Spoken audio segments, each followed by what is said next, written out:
fixer for doing spot leveling. And we make wild plectrum guitar picks. And we're going to have another tool coming out shortly as well. But today we're here to talk about using a sanding beam to level frets. Because maybe you're considering leveling your own frets instead of paying a shop. And you've probably watched a lot of YouTube videos. And what you saw in each and every one of those was pretty much the same. It looks pretty easy. Just mark the tops of the frets with a marker and then sand until all those marker marks are gone, and miraculously the frets are level. It's not that simple. It's really simple to use a beam. Doesn't require any skill. Anybody can push it up and down, but there's a lot of knowledge that you have to have about what's going on with the frets and the fretboard, and there's a lot of awareness that you have to practice when you're using the beam, and that's what we're going to talk about in this video. So step one, remove the strings, obviously, and support the guitar. Now you'll notice here I have the guitar supported by the heel, because if you support it over here at the headstock, the weight of the guitar is going to flex that neck, and you're not going to get an accurate read for what we do next. This way, there's no weight flexing the neck. Notched straight edge. Now this is very basic. You can get a really good basic notched straight edge on Amazon for under $20. Okay, and basic is what you want. The reason being, you line it up with the center dots, and it should stand up by itself. If it's a sculpted, fancy colored, triangular, whatever, straight edge, it's going to fall over. You pay a lot of money for those, and it just falls all over the place. You got to hold it, which is kind of inconvenient, because what you need to do next, you use the flashlight and look to see the gaps. Now the reason the straight edge is pushed up against the frets on the bridge side instead of the nut side is because of finger and string wear. Okay, you'll find that your string wear is always going to be on the nut side of the fret, and it's not going to be any closer than 1/8 of an inch, because the string has come down on an angle off the top of the fret, so there's no way you're going to play notes and press that string into the crevice of the fret in the wood. Okay, but on the bridge side, that string wear isn't going to be any closer than 1/4 to 1/2 an inch. So you're going to get a much more accurate reading doing it this way. And then you adjust your truss rod until it's flat. What if you can't get it flat? There's something weird going on there. And maybe that weirdness is you're thinking kind of by the heel. In rare cases, on bolt-on necks in particular, the heel can lift a little bit, and there are different reasons for that. One of the biggest reasons for that is that the bolts here are not torqued properly. That's one reason, and a very easy one to fix. All you do there is you use an inch-pound torque wrench from 15 to 20 pounds. You start at 15. The torque wrench clicks at 15, great. Maybe it clicks at 17, wherever it clicks. Then you click all the bolts in the same way and make sure that guy's down there secure. And that may fix your problem, and it may not. It may be another reason. It could be a bad truss rod. But anyhow, you're not going to know that using a long straight edge, which is why you buy 2 of these and you cut one down to the 14th, including the 14th fret. And now this is the area of the truss rod adjustment. That's where the neck is going to move because of the truss rod. In this area here, you have the body, Okay, and the truss rod's not going to influence that whatsoever. It's only going to influence this distance here. And see if that can be made flat. And if it can be made flat, then you know you have a slight heel ramp. And that's fairly easy to deal with, which we'll talk about later. Okay? So very important to have two of these, especially if the long one isn't working for you. The other thing that could be wrong is that you have the dreaded S curve, or it kind of goes like this. That's a really big problem, usually not fixable. I mean, you could do each fret one by one very carefully, and it's going to take a long time, and judiciously get them all where it's level to compensate for that S curve. That's going to take a long time. You have to know what you're doing, and you have to have like saintly patience. Okay, it's doable sometimes, or you know, take it in for a plec, because sometimes the plec can deal with that and sometimes not. You need to find out maybe. So there's that. Okay, so once the fretboard is flat, perfectly flat, okay, and watch any YouTube video, except for a couple of bozos, watch any YouTube video and they will all tell you that the neck has to be flat. The other thing you might notice watching those other videos is that oftentimes they don't even have the neck on the guitar. I strongly advise for a DIY person to take their neck off, because putting that neck back on, there's oftentimes a shim in there. And if you lose that shim or damage that shim, you know, it's going to be tricky to get it back on there right. So you don't need to take the neck off, okay? Now, the next thing we have to do, believe it or not, is we have to measure the frets. Well, why? We're going to level the frets. Yeah, that's true. We're going to level the frets. Why are we leveling the frets? Because the frets aren't even. They're uneven. Okay? That's why you're leveling the frets. And so that's really important to understand, because uneven frets means you have some that are high and some that are low. And we don't know where those are. And I'll show you here shortly what that means. So you could use a fret rocker and see if you can find the high frets. But the fret rocker is going to tell you which one's actually higher than the other. What you need for that is a digital gauge and a worksheet. Now you can download the fret forensic worksheet at SixStringers.com/how-2. You can download it, print it out, and use it. And I also have a link there for where you can get the best price on these digital gauges. Like half the price of the $128 so-and-so sells them for. And so you might want to look at that. So, why do we need to know the height of the frets?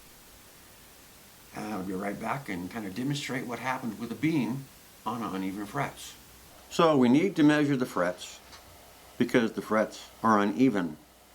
And because they're uneven, they're going to track the sanding beam uneven as well and simply duplicate errors that are already there if you're not paying attention. So this surface here is the surface of the fretboard, and I have different diameter drill bits that represent different height frets. Okay?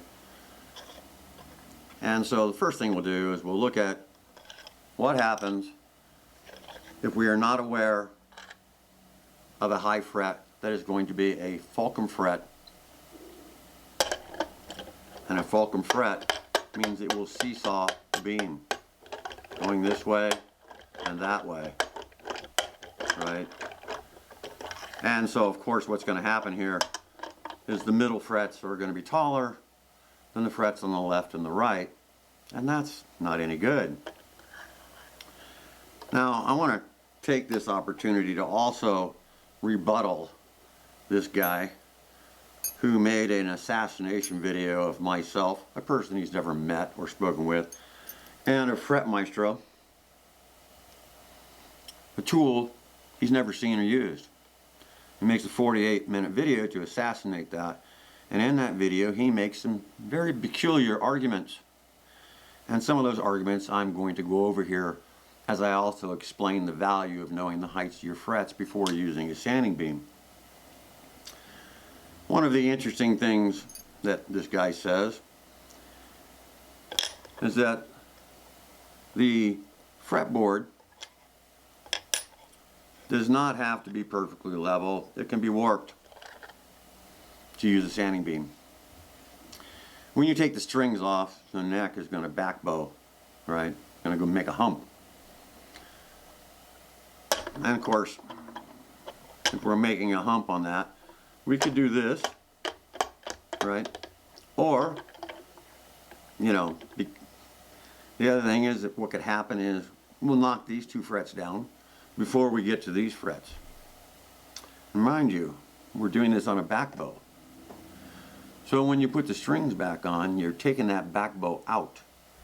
And these frets are going to fall into a valley. They're going to be lower. It's a really bad idea. And pretty much everybody else in the world says, make sure the fretboard is perfectly flat before you use a sanding beam. And that is why you don't want this thing this guy is talking about. And this is one of his arguments against FretMaestro. It's ridiculous. The other argument he says, which also applies to the subject we're on, is a heel ramp. Now, he does say that 90% of bolt-on necks develop heel ramps. And he singles out Fenders. Fenders being the big offender. Fender is the most popular, biggest selling guitar in the world, and what he's essentially saying is that Fender builds them flawed. I, for one, don't buy that, and I don't think anybody that plays Fender guitars will buy that either. So that was really weird for him to say that. And it's absolutely not true. It's very rare. The heel ramps are actually very rare. His answer to that, however, is this. Use a sanding beam, the full length of the fretboard. And just simply sand away until the black marks that you put on top of all the frets is gone. But you can see here that this is not level. This is at an angle. And what's going to happen is the frets are going to be shorter here and progressively taller up the neck. And this fret right here is really going to be short before it gets to that fret there. It's basically going to ruin that fret.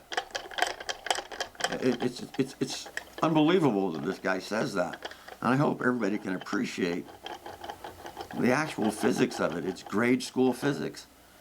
You know, it doesn't take rocket science to figure this out. All right. So, what we need, as I said before, are two frets of equal height that are far enough apart and that are taller than all of the frets to make the beam level and balanced, right? And so that when these two frets are sanded down evenly, and when they reach these frets, it will also sand those evenly on level with these two frets. That's the ideal way to do it, because then you'll be super close to being level. It won't be perfect because it's a sanding beam, but it'll be close enough to where we can sort it out on the next step. Crowning and radius the frets. Now, as Nautilus likes to say, any competent luthier can make the frets, and he gives these tolerances between 10,000ths and 1/100,000th of an inch. Okay, 10,000ths, number one, think about a jumbo fret, medium jumbo fret. A medium jumbo fret is 36 thousandths tall. 10,000ths is 28% of that. 1/100,000th of an inch, well, NASA would be very, very happy to achieve those results. A CNC machine is 1/1000th of an inch, not 1/100,000th. And if you really dial it in for a short run before the bit gets worn, you can get a 1/2,000th. Okay? A 1/2,000th is 0.005. 1/1000th, 0.001. 100,000ths, 10 hundredths, thousandths, 10,000ths, 100,000ths. It is impossible. And he's talking about using eyeball guesswork to achieve those kinds of tolerances. Listen to this guy carefully, watch that video. I know it's about assassinating me and FretMaestro, but if you know what he's talking about, if you understand the subject, you'll realize what this guy is doing, and it makes no sense at all. Absolutely none. Okay, so the other thing is, very often we're not going to have two frets that we can match in height far enough apart to be able to balance this beam on level. And while we're at it, let's understand the meaning of level. Again, Nautilus, this guy, James Warner, he doesn't believe in the word level. He says that level is not important. He says that what's important is coplanarity. And coplanarity, what does that mean? It means that two or more points on a plane, which is a two-dimensional area, it's not three-dimensional, it's just two-dimensional in space, two or more points reside on the same plane. That's all coplanarity means. It has no reference whatsoever to the angle of that plane, because it can be on any angle.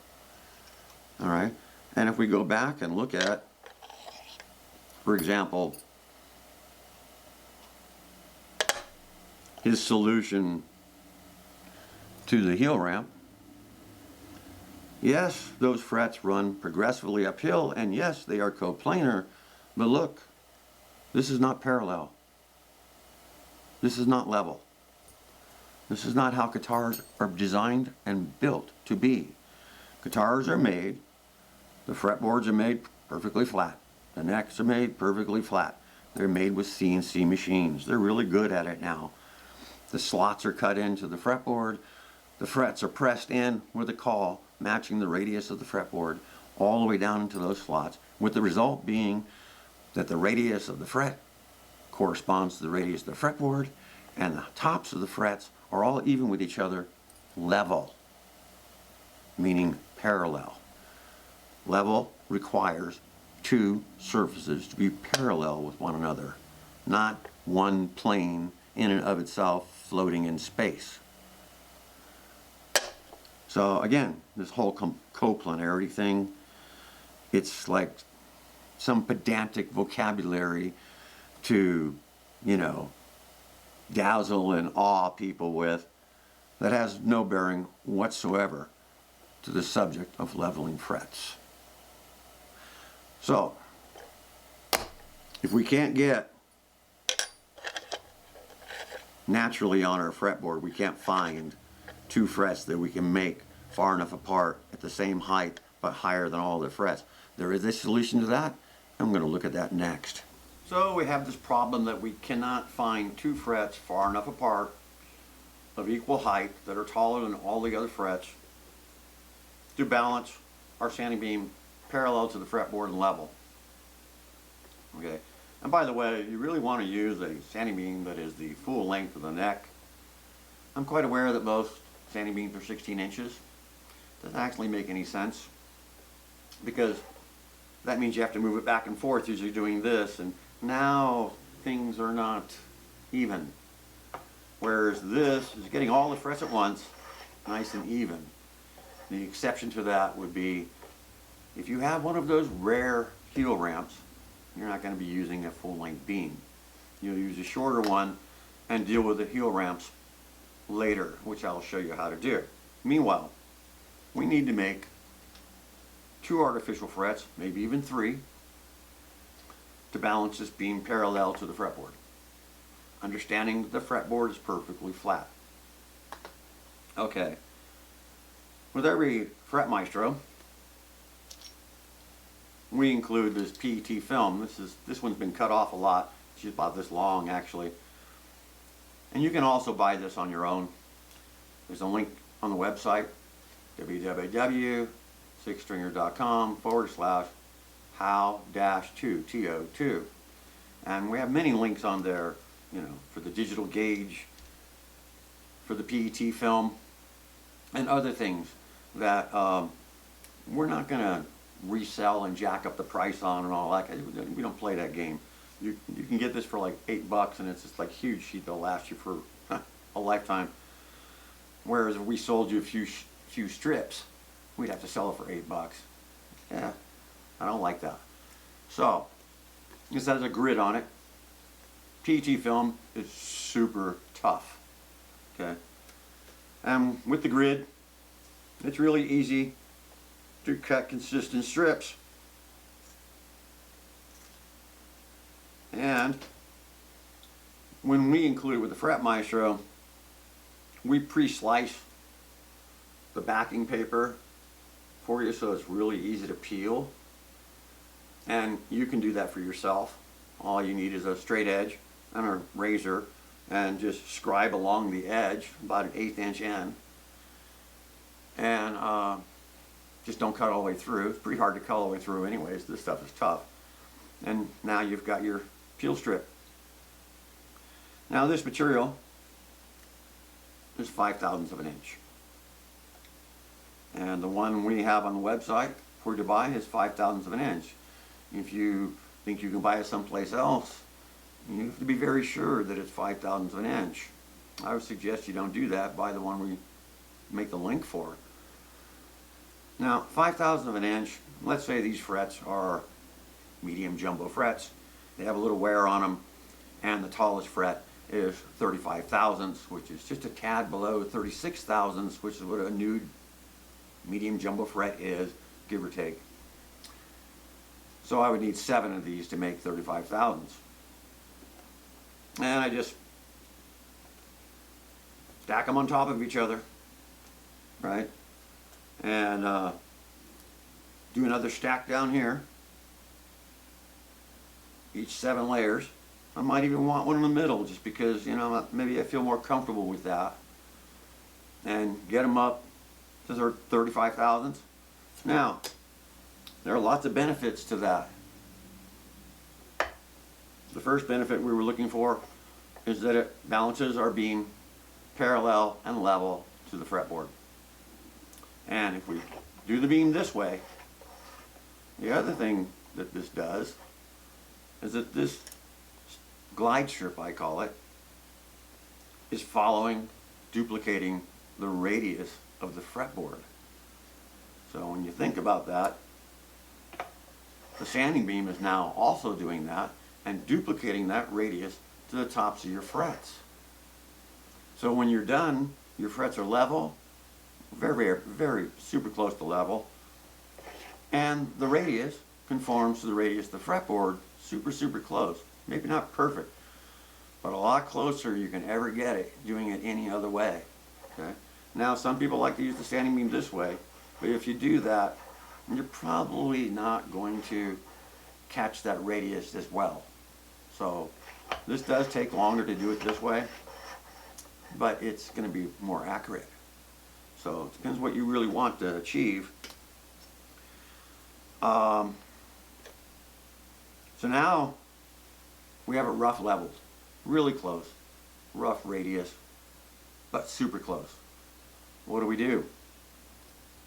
Because the sanding beam always makes the tops of the frets bulldoze flat. It destroys the crown. That's what sanding beams do. There's no getting around it. And so, the crowning file. And note that they only call this a crowning file. They don't call it a crown and radius file. No, it's only really talking about the radius that is the width of the narrow width of the fret, which is the crown, not the radius that is following the radius of the fretboard. And the reason it isn't called a crown radius file is because it can't do the radius. It's not designed for that. It's a freehand file that has no control whatsoever for reference. You have to eyeball guesswork as you go. If you have asymmetrical frets because you didn't do this,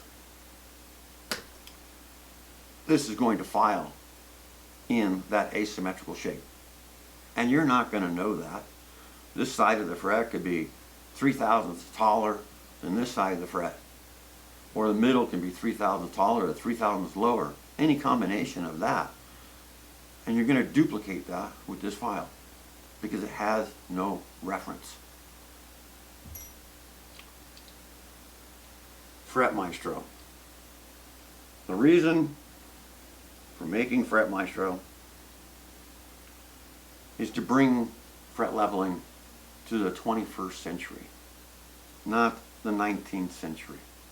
You know, we've been using these for over 100 years and nothing's changed, essentially. And sure, they have different shapes here and there and colors and fancy handles. It's all the same thing though. Nothing's changed. Nobody uses a landline phone anymore. First it was a flip phone, then it became, you know, the smartphone, iPhones and whatnot.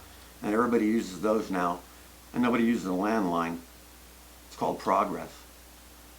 The 21st century. Okay? Nobody uses a telegraph anymore. Right? 19th century stuff. Why are we using 19th century tools on our beloved guitars? This is CNC precision in the palm of your hand. And here's how it works.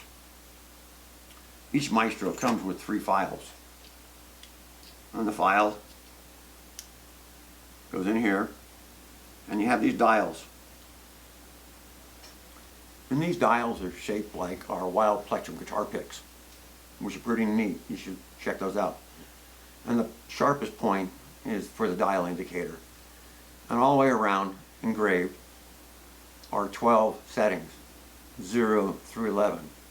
That's 12 increments of depth of cut. Each increment is 3/1000ths of an inch. So it's really accurate, but we can make it even more accurate, and I'll show you that in a bit. So you put the file in, and we have a gauge that you use to tell you where's the shortest fret. You need to know the shortest fret. But in this job here, we already know what that is because we use this.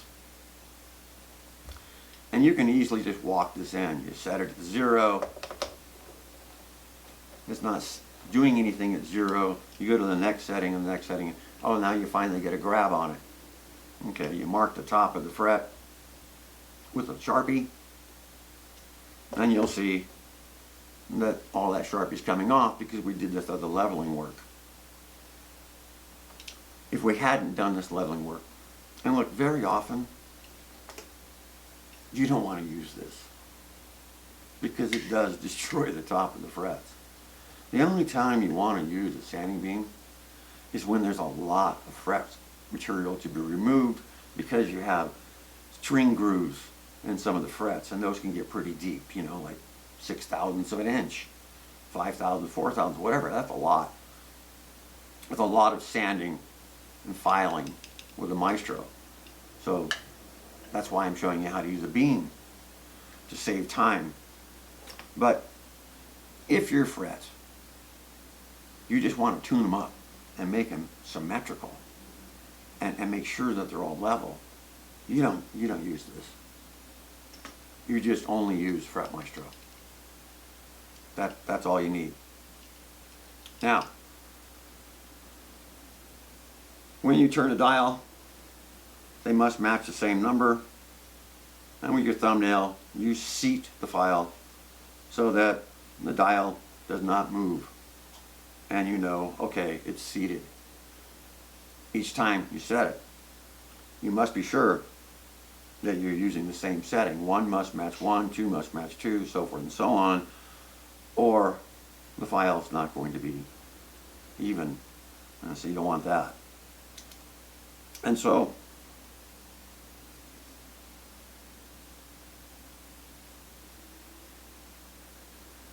that guy's seated and he's ready to use.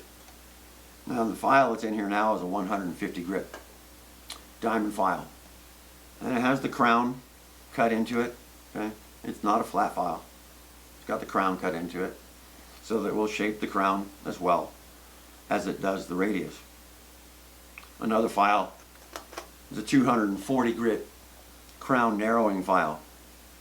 It's in a V shape. It doesn't take fret off the top. All it does is cut on the left and the right side to narrow the fret. Because what happens when you use a beam that makes these guys flat, it also makes them wider. Because frets are shaped like this. And so the more you come down, the wider it gets, and you may not like that. So crown narrowing file, 240 grit diamond. And the last file is the 300 grit finishing file. So 150 for the heavy work, 240V for narrowing the crown, 300 for finishing off. And the way it works,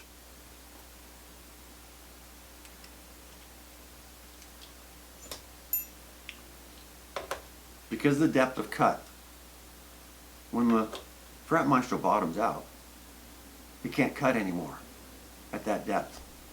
For it to cut anymore, you'd have to go to the next deepest depth. So when you're taking this, and this, notice that's a straight file. This is the Omni Pro. As you're following the radius of the fretboard, the filing is also following the radius of the fretboard. And when you bottom out all the way across, the radius of the fret matches the radius of the fretboard. Awesome. And the crown at the same time. And a predetermined set height that you can duplicate in every single fret. You have perfectly symmetrical frets.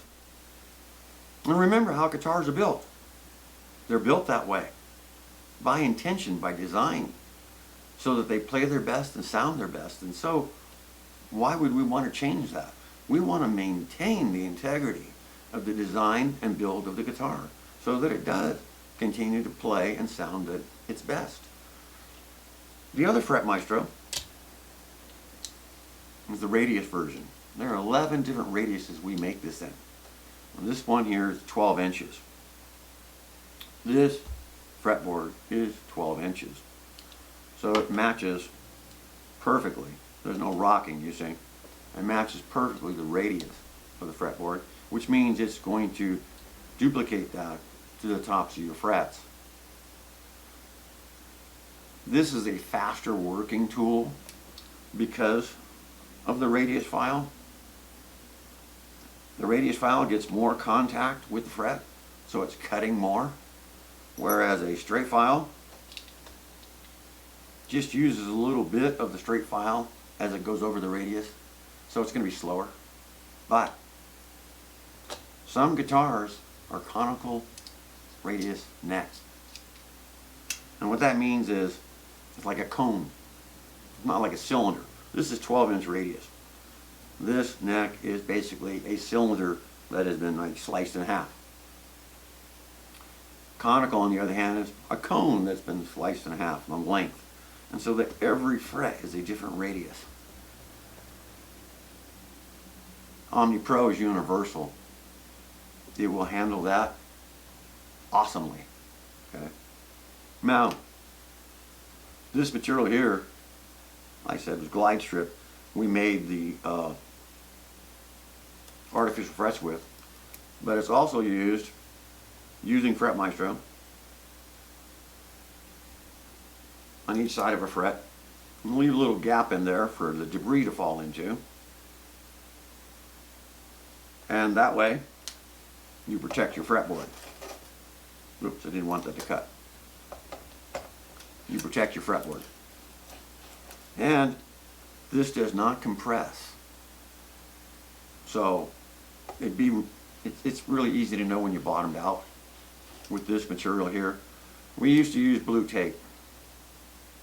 Problem with blue tape is that it compressed. And I learned that from a customer who brought that up and did a workaround. And I thought, you know what, this guy's right. I got to find another way. And so I found this material. And that's the real answer here. No longer use blue tape. Because yeah, if you overdo it, you don't know that you're overdoing it. You're compressing the tape, and you know, it's throwing things off by a thousandth or so, and you don't want to do that. The other thing I mentioned is 3/1000 increments. And so you might think, well, that's 3/1000 accuracy. Not exactly true, because Scotch tape, like this tape you see right here, this is not Scotch tape, but it's the same gauge, is 1.5 thousandths. And FretMaestro is calibrated to work with the 5/1000ths. But if I put 1.5 thousandths Scotch tape as the first layer, and then put this on top of that, this 3/1000ths becomes 1.5 thousandths. Those are really tight tolerances. I mean, that's a 1.5 human hairs on average. So you can get to 1.5 thousandths there. So you may only need to take off 1.5 thousandths. So you walk this guy in carefully, and you can figure out, can I use a layer of Scotch tape first and save myself 1/1000th of fret material and half the time as well? Awesome, do it. I'm going to make a really in-depth how-to video for FretMaestro. I'm not going to go through all the details in this video.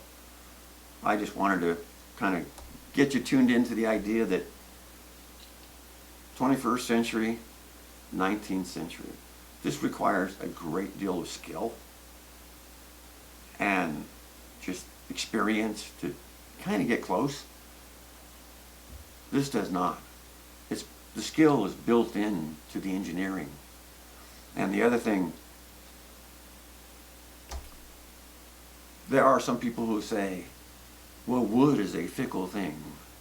It is comprised of millions and millions of atoms and molecules that are constantly moving. This is that James Warner Nautilus guy again. And he goes into this whole, molecular science thing about wood. It's word salad. Let's understand something. Every material moves with thermal expansion and contraction, that's for sure. And a guitar neck will move because of the string tension, but only this way. Not this way, not this way. It doesn't ripple. The strings will bow it. And you have a truss rod to adjust it on the relief, whether you want it really flat or not, which means you can have really low action.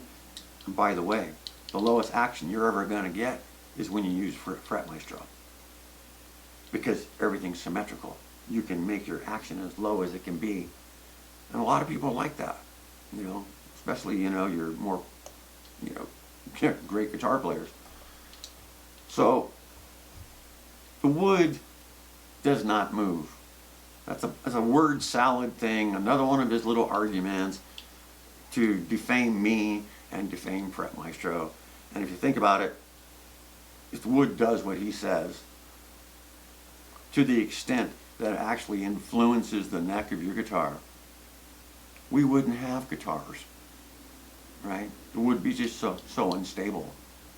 It's ridiculous. And to say that, wood can, develop a depression, like a sinkhole,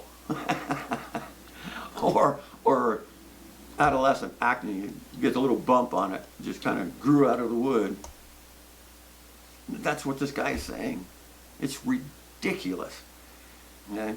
Now there is a careful consideration. The fret slots. If the guitar has been weather abused, too much humidity, the fret slots will swell, pushing up the fret. And you can see that. And, then that's no good.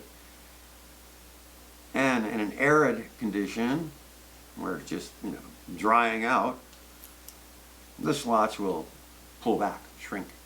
And this allows the fret to lift and not be firm. In either of those cases, we're not talking about fret leveling. And if you think that you're going to use a sanding beam to compensate for that damage, you're putting lipstick on a pig. Because these frets are going to continue to move. The one that's over humidified will eventually dehumidify, pull back, and that's going to move the fret. The one that's shrunk back is already kind of loose.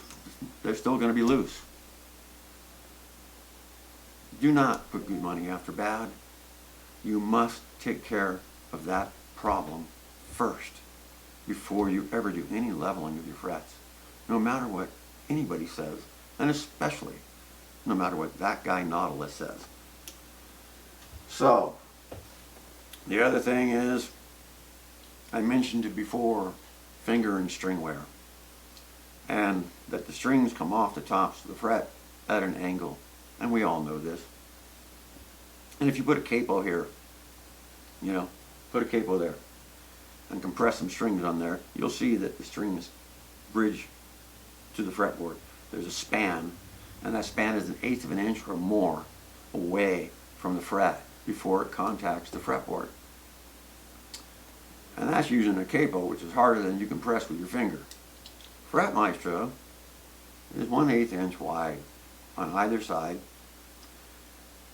and 1/8 inch in between, so 3/8 of an inch total. Your widest fret is not even 1/8 inch wide, and so we're only referencing 1/8 inch of the fretboard. It's not going to be influenced in any way by string and finger wear.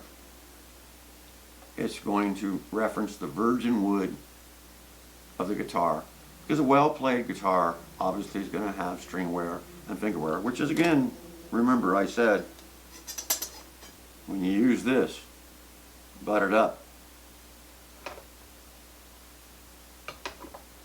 to the bridge side of the fret, because there's no wear there, and you're going to get a really good read. Even if you see little hollow marks, little hollow light in between the frets, like in the middle or so, you know, where finger wear is on a really well played guitar. Nonetheless, right alongside the fret, 1/8 inch or more on the nut side, 1/4 inch or more on the bridge side is virgin wood. There's no wear there. And so there's no wear that's going to influence FretMaestro. So that's it. Oh, there was one other thing I said that I would do, and that was explain the heel ramp. If you do all your frets with FretMaestro and you have a heel ramp, you also do the heel ramp fret. They'll still be higher because of the ramp, but then they'll also be symmetrical. And all you need is the stainless steel engineering ruler. It's a very sharp point. If I put it over the center of the fret and I glide it along, now these frets don't have this problem, but if I had a high fret here because of the heel ramp, you could feel it hit and click. Alright, mark the top of that fret with a Sharpie. Use FretMaestro. Don't worry about the setting. Just make contact. Give it a few passes. Check it again. Give it a few passes. Check it again. And when it doesn't hit and click anymore, it's there. And then the next fret. Same thing. And all the way down. Or should I say, all the way up. And then all the heel ramp frets will be level with all the other frets, and that resolves the issue of the heel ramp. And the next time you level your guitar, you won't have that problem. It'll be a lot easier, okay? Because you've already addressed it this time. It's not going to, you know, it's not going to recreate itself as a problem. So that's it for now. In the next video, I'll get in the nitty-gritty of FretMaestro.